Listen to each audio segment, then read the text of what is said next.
ನಮ್ಮ ದೇಶದಲ್ಲಿ ಮಕ್ಕಳು ಊಟ ಇಲ್ಲದೆ ಸಾಯ್ತಾ ಇದ್ದಾರಂತೆ. ಈ ನ್ಯೂಸು ಪ್ರತಿ ವರ್ಷ ಪೇಪರಲ್ಲಿ ಬರುತ್ತೆ. ನಾನು 20 ವರ್ಷದಿಂದ ಅದು ಓದ್ಕೊಂಡು ಬರ್ತಾ ಇದ್ದೀನಿ. ಆದರೆ ನಮಗೆ ಈ ವಿಷಯನ ಹೇಗೆ ಹ್ಯಾಂಡಲ್ ಮಾಡಬೇಕು ಅಂತ ನನಗೆ ಅರ್ಥ ಆಗ್ತಿರಲಿಲ್ಲ. ಅಷ್ಟು ಶಕ್ತಿಯೂ ನನ್ನ ಹತ್ರ ಇರಲಿಲ್ಲ. ಆದರೆ ಈಗ ನಮ್ಮ ಹತ್ರ ಎಷ್ಟು ಊಟ ಇದೆ ಅಂದರೆ, ನಾವು ನಮ್ಮ ಮನೆಯವರು ಊಟ ಮಾಡಿ ನಾನು ಒಂದು ಮಗುವಾದರೂ ಪ್ರತಿದಿನ ಊಟ ಕೊಡಬಹುದು, ಅಷ್ಟು ನಮ್ಮ ಹತ್ರ ಶಕ್ತಿ ಇದೆ.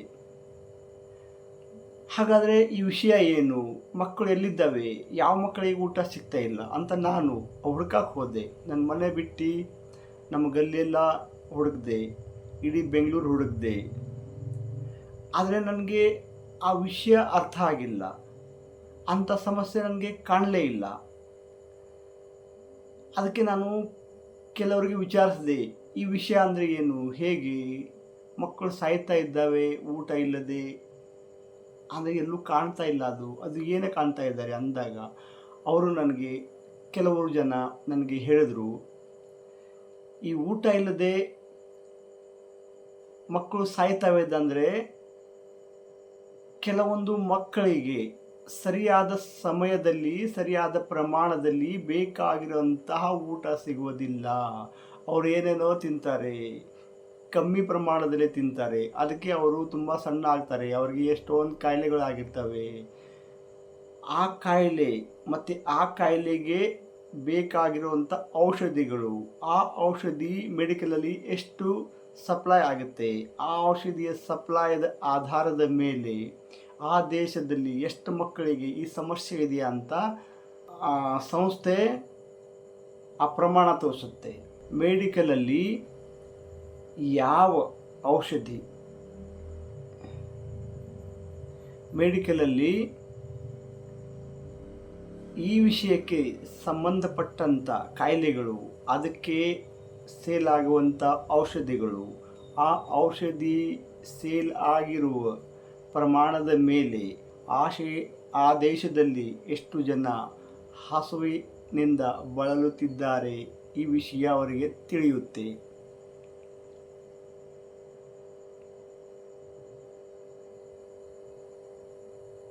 ಇಷ್ಟು ವಿಷಯ ನನಗೆ ಗೊತ್ತಾಯಿತು. ಗೊತ್ತಾದ ಮೇಲೆ ನಾನು ಇದರ ಬಗ್ಗೆ ಇನ್ನೂ ಸ್ವಲ್ಪ ಅಧ್ಯಯನ ಮಾಡಿದೆ, ನೋಡಿದೆ. ಕೆಲವೊಂದು ಗೋರ್ಮೆಂಟ್ ಸ್ಕೂಲ್ ಹತ್ರ ಹೋಗಿ ಆ ಮಕ್ಕಳನ್ನ ನೋಡಿದೆ, ಬೇರೆ ಬೇರೆ ಸ್ಕೂಲ್ ಹತ್ರ ಹೋಗಿ ನೋಡಿದೆ. ಅಲ್ಲಿ ನೋಡಿದ್ರೆ ಎಲ್ಲ ಮಕ್ಕಳು ಸಣ್ಣಗಾಗಿದ್ದಾವೆ. ಯಾವ ಮಕ್ಕಳ ಮುಖದಲ್ಲೂ ಆ ಚೈತನ್ಯವಿಲ್ಲ. ಆ ಮಕ್ಕಳು ಮನೆಯಲ್ಲಿ ಹೋಗಿ ನಾನು ನೋಡಿದೆ, ಎಷ್ಟೊಂದು ಮನೆಯಲ್ಲಿ ನಾವು ಹೋಗಿ ನೋಡಿದೆ, ಅವ್ರ ಮನೆಯಲ್ಲಿ ಅವರ ಅಪ್ಪ ಅಮ್ಮ ಮತ್ತು ಅವ್ರ ಅಣ್ಣ ತಮ್ಮ ಎಲ್ಲರೂ ಸಣ್ಣಗಿದ್ದಾರೆ. ಅವ್ರಿಗೆಲ್ಲರಿಗೂ ಯಾವಾಗಲೂ ನೆಗಡಿ, ಕೈಕಾಲು ನೋವು, ತಲೆನೋವು, ಜ್ವರ, ಈ ಥರ ಏನಾದರೂ ಒಂದು ಪ್ರತಿ ತಿಂಗಳು ಏನಾದರೂ ಆಗ್ತಾ ಇರ್ತದೆ. ಹೀಗೆ ಅವರಿಗೆ ಮನೆಯಲ್ಲಿರೋ ಹಣ ಹಾಸ್ಪಿಟ್ಲಿಗೆ ಹೋಗ್ತಾ ಇರ್ತದೆ. ಮತ್ತು ಆ ಮಕ್ಕಳು ಬೆಳಗ್ಗೆ ಶಾಲೆಗೆ ಬರಬೇಕಾದ್ರೆ ಮನೆಯಲ್ಲಿ ಬೆಳಗ್ಗೆ ಚಾಯ್ ಮಾಡ್ತಾರೆ, ಚಾಯ್ ಜೊತೆ ಬಿಸ್ಕೆಟು ಅಥವಾ ಬನ್ನು ತಿನ್ಕೊಂಡು ಬರ್ತಾರೆ. ಹೇಗಾದರೂ ಆಗಲಿ ಮಧ್ಯಾಹ್ನ ಹೇಗೂ ಊಟ ಸಿಗುತ್ತೆ ಸ್ಕೂಲಲ್ಲಿ ಅಂತ. ಸ್ಕೂಲ್ ಬಂದರೆ ಅಲ್ಲಿ ಪ್ರತಿದಿನ ಒಂದೇ ಥರ ಊಟ ಸಿಗ್ತದೆ. ಇಲ್ಲಿ ಮನೆಯಲ್ಲಿ ಪ್ರತಿಯೊಬ್ಬರ ಮನೆಯಲ್ಲಿ ಬೇರೆ ಬೇರೆ ಥರ ಊಟ ಇರ್ತದೆ. ಅಲ್ಲಿ ಶಾಲೆಯಲ್ಲಿ ಒಂದೇ ಥರ ಊಟ. ಅವರಿಗೆ ಆ ಊಟ ಸೆಟ್ ಆಗೋದಿಲ್ಲ. ಅದಕ್ಕೆ ಆ ಮಕ್ಕಳು ಏನು ಮಾಡ್ತಾರೆ, ಅಲ್ಪ ಸ್ವಲ್ಪ ತಿಂತಾರೆ, ಮಿಕ್ಕಿದ್ದು ಹಾಗೆ ಇಡ್ತಾರೆ. ಹೀಗೆ ಅವ್ರಿಗೆ ಎಲ್ಲೂ ಸಹ ಸರಿಯಾಗಿ ಅನ್ನ ಸಿಗೋದಿಲ್ಲ. ಇವರು ಬರೀ ಮನೆಯಲ್ಲಿ ಕೂಡ ಅನ್ನ ಸಾರು ಅಥವಾ ಅನ್ನ ಚಪಾತಿ ಅಷ್ಟೇ ಮಾಡ್ತಾರೆ, ಅಥವಾ ಮುದ್ದೆ ಸಾರು ಇಷ್ಟೇ ಮಾಡ್ತಾ ಇರ್ತಾರೆ. ಆದರೆ ಅವರಿಗೆ ಪ್ರತಿದಿನ ತರಕಾರಿ ತಿನ್ನಬೇಕು, ಸೊಪ್ಪು ತಿನ್ನಬೇಕು, ಸ್ವಲ್ಪ ಹಣ್ಣು ತಿನ್ನಬೇಕು, ಹೀಗೆ ಪ್ರತಿದಿನ ಬೇರೆ ಬೇರೆ ಊಟ ಮಾಡಿ ತಿನ್ನಬೇಕು. ಈ ವಿಷಯಗಳು ಅವರಿಗೆ ಗೊತ್ತಿಲ್ಲ. ಗೊತ್ತಿಲ್ಲದ ಕಾರಣ ಅವರು ಅವರ ಮನಸ್ಸಿಗೆ ಬಂದ ಹಾಗೆ ಊಟ ಮಾಡ್ತಾ ಇರ್ತಾರೆ. ಅವರಿಗೆ ಈ ಸಮಸ್ಯೆ ಬಂದಿದೆ.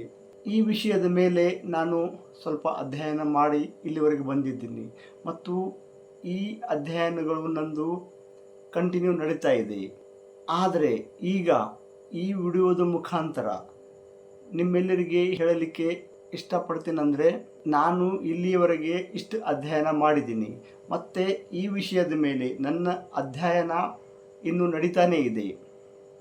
ಆದರೆ ನಿಮಗೆ ಯಾರಿಗಾದರೂ ಈ ವಿಷಯದ ಬಗ್ಗೆ, ಈ ವಿಷಯನ ಹೇಗೆ ಹ್ಯಾಂಡಲ್ ಮಾಡುವುದು, ಇದನ್ನ ಸಮಸ್ಯೆ ಹೇಗೆ ಪರಿಹಾರ ಮಾಡುವುದು, ನಿಮ್ಗೆ ಯಾರಿಗಾದರೂ ಗೊತ್ತಿದ್ದರೆ ನೀವು ನಮಗೆ ಹೇಳಿ, ಅಥವಾ ಈ ವಿಡಿಯೋನ ಲೈಕ್, ಶೇರ್ ಮತ್ತು ಸಬ್ಸ್ಕ್ರೈಬ್ ಮಾಡಿ. ಈ ವಿಡಿಯೋಗಳನ್ನು ಎಲ್ಲ ಕಡೆ ಹೋದರೆ ಆ ವಿಡಿಯೋದ ಮುಖಾಂತರ ನಮಗೆ ಬಹಳಷ್ಟು ಇನ್ಫಾರ್ಮೇಷನ್ ಸಿಗ್ತದೆ.